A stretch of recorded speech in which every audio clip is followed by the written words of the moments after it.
Good morning. This is Jason Selvog from the Stearns Conservation District with your conservation report. Last weekend I spent a few hours cleaning up some dead trees in our woodlot. I was removing a few dead standing trees as well as clearing a tree that had fallen over during a storm last fall. Winter's a great time to get in the woods and get some of this forest stand improvement done. So what is forest stand improvement? Forest stand improvement is the removal of undesirable vegetation that will provide space, light, water, and nutrients for the desirable vegetation that you want to keep there. So I thought I would share some reasons why winter is a good time to get some of this work done.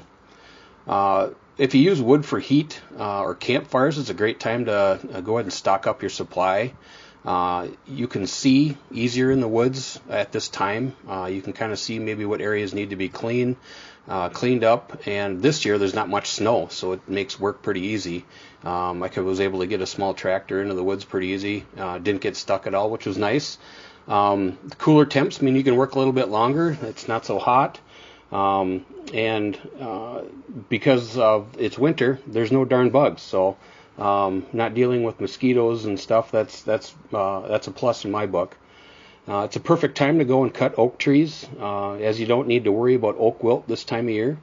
And I guess one last tip that I've used a few times is if you have any friends that burn wood for heat, you can ask them to help in exchange for some free wood. You won't get much help if you offer up box elder and Siberian elm or buckthorn, but if you're cutting some hardwoods like maples and oaks or something, I found that I can get some free labor out of a few people to take care of the woods.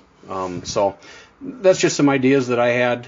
It does work pretty well to get out there at this time of year, and it's something to do. You're not sitting in front of the television all the time. It's nice to get out in the woods, especially on a nice day, and enjoy what nature provides.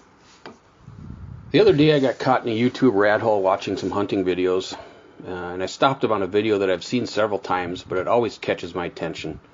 It's a show called Alone in the Wilderness. This is a story about Dick Premicky and his adventures at Twin Lakes, Alaska. In 1968, newly retired 51-year-old Dick Premicky moved to remote Alaska and began building his log cabin and lived alone in the wilderness for the next 30 years. Doing all the work himself and documenting his progress by writing in a daily journal and filming his progress with a 16mm Bolex camera, Mr. Premicky created a homestead on this remote site without electricity, without running water, a telephone, or any modern conveniences. I seem to be attracted to this show every time I come across it. Mr. Premicky's ingenuity and self-sustaining lifestyle intrigues me. His use of a draw knife and axe, a crosscut saw amazes me, and I watch him create everyday items like door hinges, spoons, storage containers. It's just kind of really neat to watch.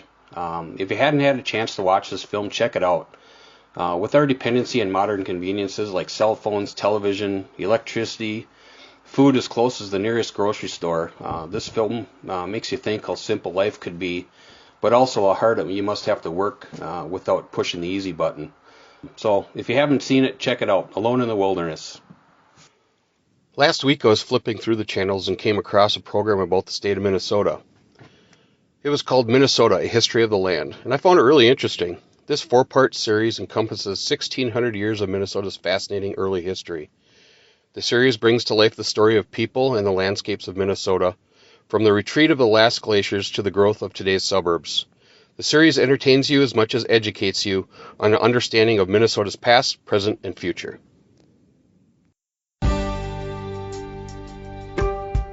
Near the center of the North American continent sits a gathering place of sorts, an ecological crossroads, where the wooded hills of the east meet the towering northern forests at the edge of the great western plains, where ancient glaciers left behind a land of sparkling lakes, laced with easily traveled waterways, a place that's drawn people for thousands of years to find a better life, to seek their fortune.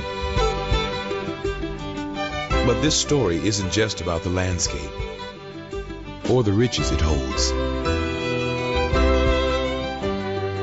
It's how people made changes in the land that shape our choices today.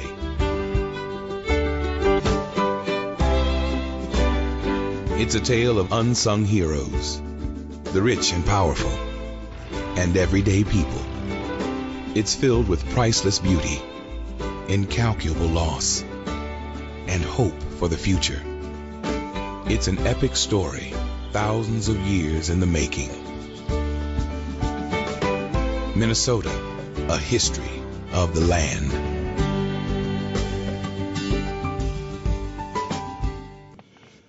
So, if you're interested in our state and want to know more about its history, check out this well-done documentary. I promise you will learn something that you didn't know. This has been Jason Selvog with the Stearns Conservation District with your Conservation Report. Have a great day.